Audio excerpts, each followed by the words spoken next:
Shalom à tous et encore une fois de plus votre frère Dawad et je dirais même bonne matinée, donc Bakar Tawab, bonne matinée car c'est le matin. Alors,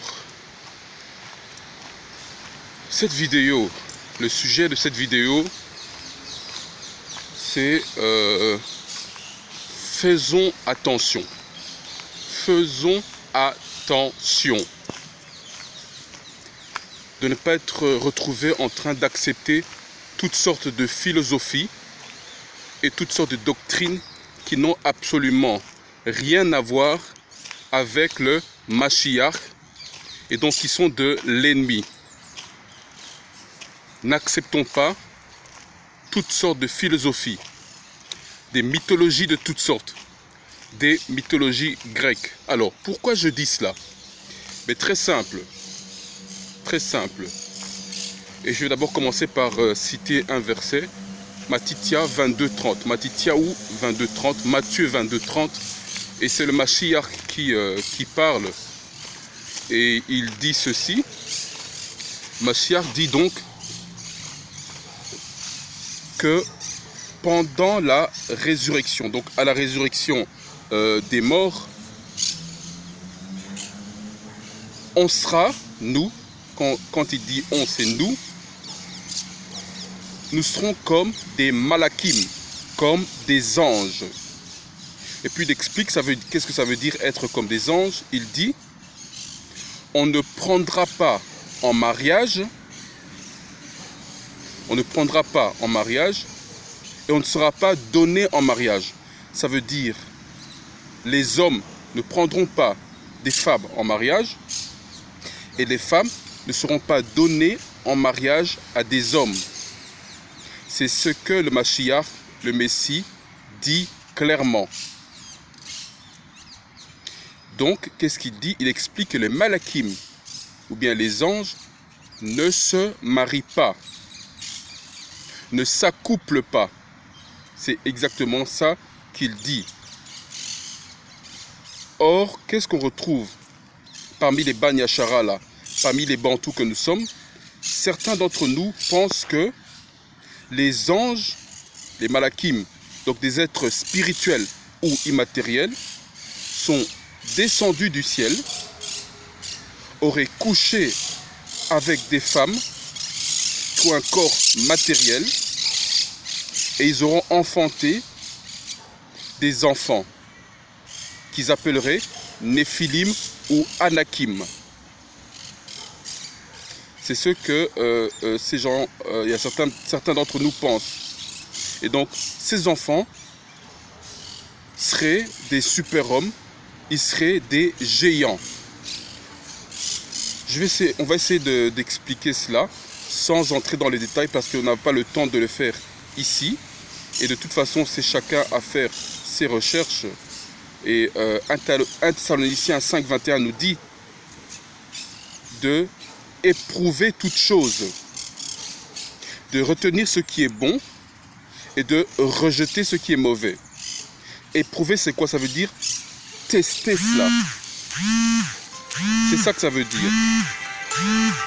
Éprouver veut dire tester, veut dire étudier, veut dire observer. Et comment nous testons, comment nous observons, comment nous étudions quelque chose, c'est toujours par rapport aux Écritures. Car il est encore indiqué que toute Écriture a été donnée pour notre instruction, pour notre information. Je me rappelle qu'il y a quelque temps, nous avons fait une vidéo sur comment savoir si ce qui est dit est vrai. On a dit que l'alliance renouvelée, tout ce qui est indiqué, tout ce qui est dit dans l'alliance renouvelée, était tout simplement tiré de l'alliance originelle. Ça veut dire tout ce qui est dans le Nouveau Testament, ce que les gens appellent le Nouveau Testament, vient de l'Ancien Testament. Dans l'Ancien Testament, on a les prophètes et la loi, ou bien la loi et les prophètes. Et tout ce qui vient des prophètes a été tiré de la loi. C'est clairement indiqué. Et tout ce qui est dans la loi était fait pour notre instruction, pour notre information. Mais comme je l'avais dit, ça n'a pas été écrit en français, ni en anglais. Ça a été écrit en hébreu. D'où l'importance d'étudier l'hébreu. Parce que les termes en hébreu ne veulent pas dire la même chose en français. Je prends un exemple ici dans notre contexte. Beaucoup s'appuient sur le livre de Genèse, chapitre 6, et les Job, chapitre 2 et suivant, 5, 6, où on dit que les fils de Dieu se sont présentés devant Dieu. Il lit ça en français, les fils de Dieu. Et ils comprennent par là que les fils de Dieu, ce sont des anges. C'est leur compréhension. Or, le terme traduit par le fils, il y a 3 termes en hébreu. Il y a Ayash, qui veut dire homme. Il y a Anaf, qui veut dire mortel. Et il y a Ban, qui veut dire fils. Et pour tous les trois mots, le français est traduit parfois par fils. Or, ce sont 3 mots différents. Quelle est la bonne définition? En français, on ne sait pas le voir, mais en hébreu, on peut le voir. D'où l'importance d'étudier l'hébreu. C'est très important. Une autre chose, c'est le contexte. J'avais aussi indiqué dans la vidéo que il est bien d'avoir lu toutes les écritures de Genèse à Apocalypse. Comme ça, on a le contexte de ce qui est dit. Parce que si on n'a pas le contexte de ce qui est dit, on risque de s'égarer dans de mauvaises explications. Et une troisième chose, il faut connaître les préceptes de Yah, comment Yah travaille, les préceptes moteurs de Yah. Par exemple, Yah n'aime pas les mélanges, ça c'est un principe de Yah. Et donc Yah n'aime pas les mélanges, mais certains d'entre nous imaginent que Yah aurait permis un mélange entre des êtres immatériels et des êtres matériels. Alors, revenons un peu sur le terme géant.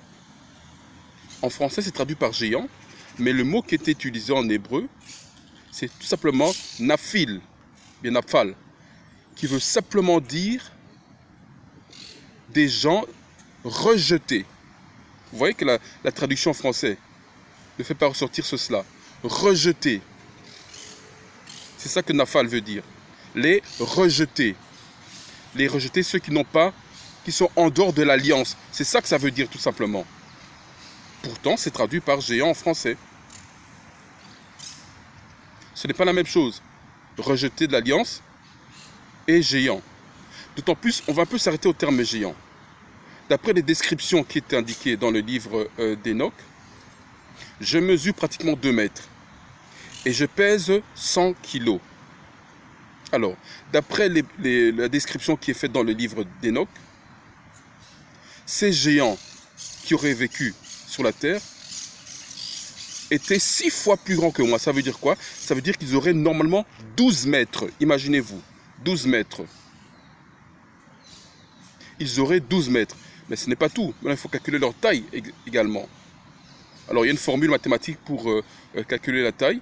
Je vous passe sur les formules mathématiques, mais simplement pour que vous ayez un visuel. Je fais une démonstration qu'on appelle par l'absurde, pour montrer que c'est invraisemblable.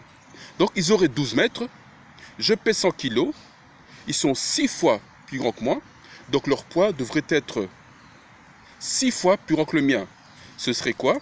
100 fois 6, c'est 600 kilos. 600 kilos. Mais il n'y a pas que ça. Il y a aussi la largeur. On va dire que ma largeur, c'est environ 50 cm, donc 1 demi-mètre. Donc, si on fait 1 demi, ou bien 50 cm fois 6, ce serait 3 mètres. Et là, pour avoir leur poids total, d'après la formule, on doit faire les 600 fois 3 mètres, qui est ma largeur. 600 fois 3, ça fait quoi? Ça fait déjà 1800. Et là, il y a l'effet multiplicateur, on va faire x3, 1800 x 3, ça en fait environ 4400, c'est ça? 1800, on va faire 2000, ça fait 6000 moins 600, ça fait 5400. Donc imaginez-vous que ces géants auraient environ 5 tonnes. Imaginez-vous, 12 mètres de hauteur et ils peseraient 5 tonnes. Il n'y en aurait pas un seul, mais plusieurs. Et ces personnes-là, ces géants-là, auraient été portés par des femmes humaines. Imaginez-vous quel invraisemblable. Ça paraît fou. Et comment on peut accepter de telles choses? Philosophie grecque, philosophie romaine. Donc je disais, faisons attention à ce que nous acceptons. Analysons bien ce que nous acceptons. Étudions bien les Écritures pour être certains de ce que nous acceptons. Les fils de Dieu qui sont indiqués dans Job et même dans Genèse 6, ce ne sont pas des malakim, ce ne sont pas des anges, ce sont simplement nous, les Ban Yashara, là, les Bantous. Nous sommes appelés fils du Tout-Puissant. Pourquoi? Parce que nous avons l'alliance. Lorsqu'on va dans Genèse, chapitre 1, chapitre 2, on voit qu'il y a deux types de créations différentes. Au chapitre 1, il crée l'homme à son image et à sa ressemblance. Et le terme qui est utilisé, c'est Adam. Adam, qui veut dire le sol, la terre. Et on dit au chapitre 2 qu'il n'y avait personne pour cultiver l'Éden. Pourtant, chapitre 1, il a créé Adam. Mais au chapitre 2, qu'est-ce qu'il fait? De la terre, il a pris de la terre, l'endroit le plus fertile de la terre, pour créer Adama. Au chapitre 2, au verset 7, il crée Adama. Ce n'est pas Adam, mais c'est Adama, qui serait traduit par français par le humus. Et le humus, c'est la partie la plus fertile de la terre. Il a créé Adama, il a insufflé son souffle, et Adama est devenu une âme vivante. Et c'est ce Adama-là qui est le fils du Très-Haut, ou le fils de Dieu. Et de génération en génération, ça descend jusqu'à nous, les Bantous, les Ban Yashara, là. Nous sommes les Adama. C'est nous, les fils du Très-Haut. C'est nous qui avons l'alliance. C'est nous qui avons l'héritage. Les Adam, eux, n'ont pas l'héritage. Ils n'ont pas l'alliance.